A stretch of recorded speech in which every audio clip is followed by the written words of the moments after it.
आप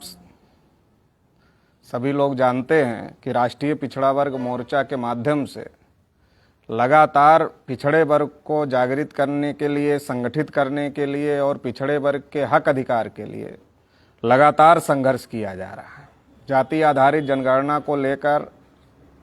और संख्या के अनुपात में ओबीसी को सभी क्षेत्रों में हिस्सेदारी मिले, इस बात को लेकर भी लगातार राष्ट्रीय पिछड़ा वर्ग मोर्चा के माध्यम से संघर्ष किया जा रहा है। अभी देश में जिस प्रकार के हालात पैदा किए गए हैं और जिस प्रकार के हालात तैयार हो गए हैं, उन हालातों को हम लोगों को समझने की ज़रूरत है और उन हालातों को समझकर लड़ाई लड़ने की ज़रूरत है। आज देश के प्रधानमंत्री नरेंद्र मोदी जी हैं जो अपने को पिछड़े वर्ग का कहते हैं और पिछड़े वर्ग का अपने को कहते हैं, लेकिन जब पिछड़े वर्ग के हक अधिकार की बात होती है तो पिछड़े वर्ग के हक अधिकार के बारे में नरेंद्र मोदी जी के द्वारा कोई फैसला नहीं लिया जाता है। उदाहरण के लिए देश में पिछड़े वर्ग के लोग एक लंबे समय से बहुत बड़ी लड़ाई लड़ रहे हैं कि पिछड़े वर्ग के लोगों की गिनती होनी चाहिए, जाति आधारित जनगणना होनी चाहिए, लेकिन नरेंद्र मोदी जी की सरकार द्वारा सुप्रीम कोर्ट में एफिडेविट दिया गया कि हम ओबीसी की गिनती नहीं कर सकते, जबकि देश में जानवरों की गिनती की जा रही। तो ये पिछड़े वर्ग के लोगों को वोट लेने के लिए नरेंद्र मोदी द्वारा खुद को ओबीसी बताना और फिर पिछड़े वर्ग की गिनती ना करना, ये पिछड़े वर्ग के लोगों के साथ बहुत बड़ी धोखेबाजी है, बहुत बड़ी साजिश है। तो इस साजिश के खिलाफ में भी हम लोगों को लड़ाई लड़ने की जरूरत है। इसके अलावा आरएसएस के द्वारा लगातार संविधान और लोकतंत्र को खत्म करने की साजिश की जा रही है। आरएसएस से जुड़े तमाम संगठनों के द्वारा लगातार इस बात को कहा जा रहा है कि संविधान बदलना है और लगातार वो आज तक आरएसएस के लोगों ने कोई ऐसा प्रस्ताव पास नहीं किया कि उन्हें संविधान में आस्था और विश्वास है। लगातार संविधान के विरोध में संविधान को बदलने की बातें उनके द्वारा की जा रही है और ज़्यादा से ज़्यादा संविधान को निष्प्रभावी करने की कोशिश की जा रही है। जिस संविधान की वजह से आज बैकवर्ड क्लास के लोगों को तमाम प्रकार के अधिकार हैं, उस संविधान को बदलने की, उस संविधान को ख़त्म करने की साजिश हो रही है। और जिस तरीके से आर्टिकल 19 जो कि अभिव्यक्ति की आज़ादी है, उस पर भी लगातार हमले हो रहे हैं और ईवीएम के माध्यम से लोकतंत्र की हत्या की जा रही है, जबकि दुनिया के तमाम विकसित देशों ने ईवीएम पर प्रतिबंध लगा दिया है। लेकिन भारत में ब्राह्मणवादियों द्वारा साजिश के तहत जो अल्पसंख्यक 3.5% ब्राह्मण हैं, वो बहुसंख्यक बनने के लिए, वो चुनाव जीतने के लिए ईवीएम का इस्तेमाल कर रहे हैं। ये भी देश में एक बहुत बड़ी साजिश चल रही है। इस साजिश का राष्ट्रीय पिछड़ा वर्ग मोर्चा की तरफ से हम धिक्कार करते हैं। इसके अलावा आरएसएस के द्वारा लगातार एक तरफ एससी एसटी ओबीसी को लगातार हिंदू बनाने की कोशिश किया जा रहा है और दूसरी तरफ माइनॉरिटीज के लोगों को टारगेट किया जा रहा है। तो एससी एसटी ओबीसी को हिंदू बनाने के पीछे का ब्राह्मणों का मकसद है कि 3.5% के ब्राह्मण जो अपने वोट से गांव में पंच और सरपंच नहीं बना सकते, वो एससी एसटी ओबीसी को हिंदू के नाम पर इस्तेमाल कर रहे हैं। हिंदू के नाम पर एससी एसटी ओबीसी का समर्थन ले रहे हैं और खास तौर से ओबीसी के लोगों का बहुत बड़े पैमाने पर समर्थन आरएसएस के लोग, बीजेपी के लोग हिंदू के नाम पर लेते हैं और इनके समर्थन से, इनके सपोर्ट से वो बहुसंख्यक होते हैं। बहुसंख्यक होते हैं तो वो सत्ता पर कब्जा करते हैं और फिर ओबीसी के लोगों को ही अधिकार वंचित करने का काम करते हैं। जब वोट देने का समय होता है तो पिछड़े वर्ग के लोग हिंदू होते हैं, जब मुसलमान से लड़ना है तो पिछड़े वर्ग के लोग हिंदू हैं, जब चंदा देना है तो पिछड़े वर्ग के लोग हिंदू हैं। लेकिन जब पिछड़े वर्ग के हक अधिकार की बात आती है, तब पिछड़े वर्ग के लोग आरएसएस के लोगों की, बीजेपी के लोगों की दृष्टि में हिंदू नहीं होते हैं, तब वो backward class, schedule caste, schedule tribe होते हैं और उनके हक अधिकारों को रोका जाता है। चूँकि जब राम मंदिर और बाबरी मस्जिद का आंदोलन चल रहा था तो देश में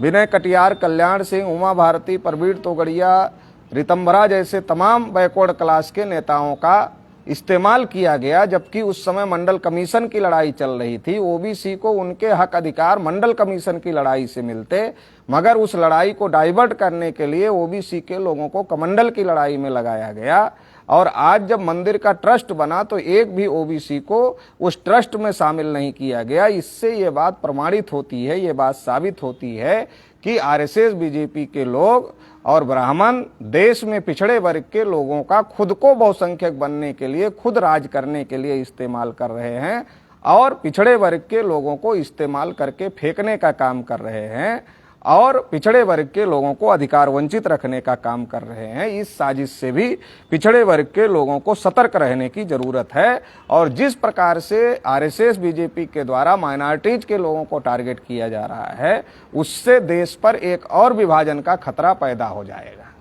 क्योंकि हमारे महापुरुषों ने अखंड भारत बनाने का काम किया था, विश्वगुरु बनाने का काम किया था, लेकिन आज ये लोग भारत को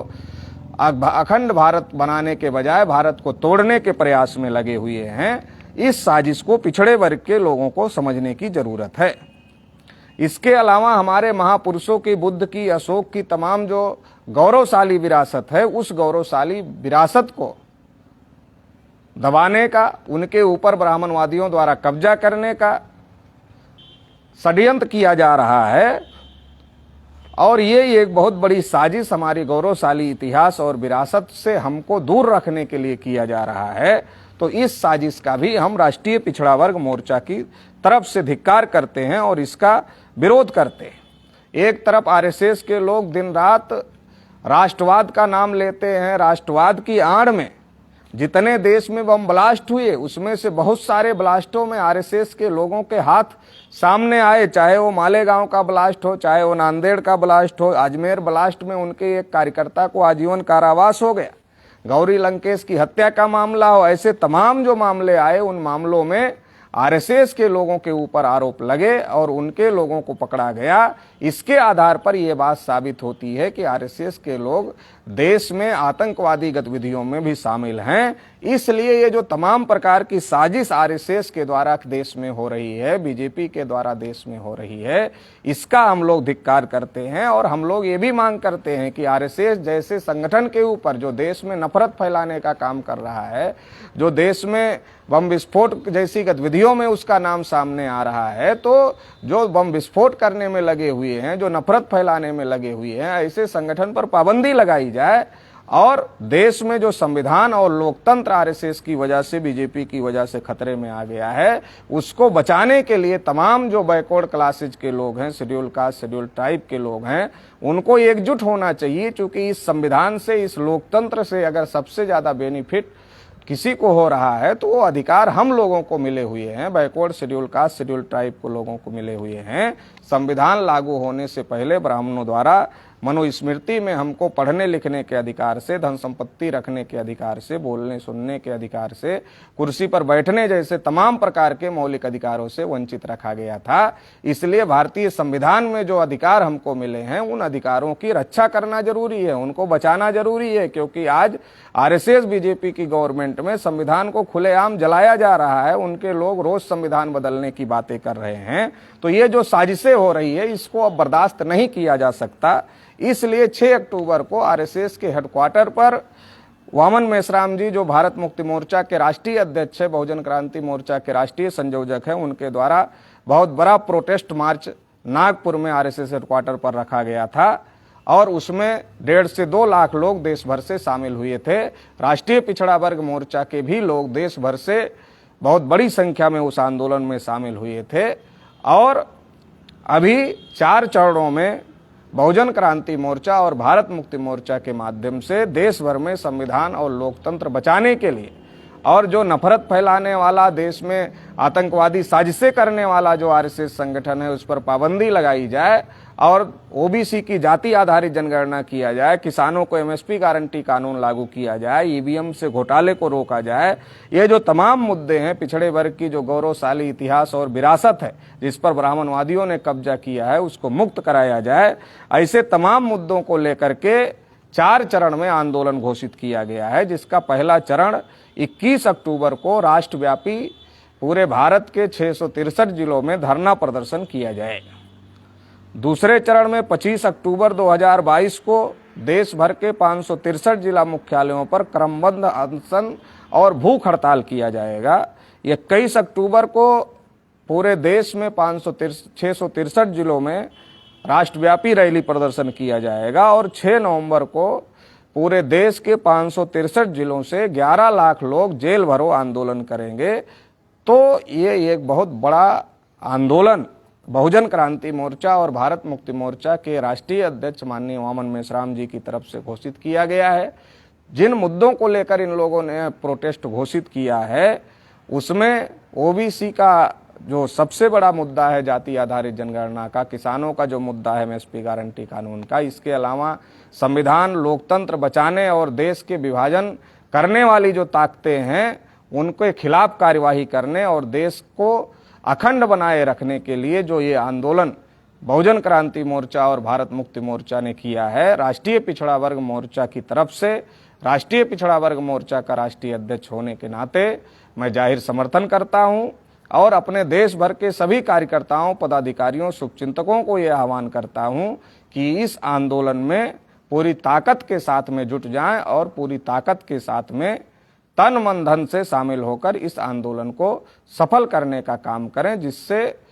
संविधान को बचाया जा सके, लोकतंत्र को बचाया जा सके और जो पिछड़े वर्ग के हक अधिकार आज़ादी से 75 साल में नहीं मिले उन हक अधिकारों को लिया जा सके और अखंड भारत बनाया जा सके और भारत को बचाया जा सके। तो इसके लिए आप सभी लोग इस आंदोलन में साथ सहयोग करेंगे, ऐसी हमको आशा और अपेक्षा है। बहुत बहुत आभार, धन्यवाद।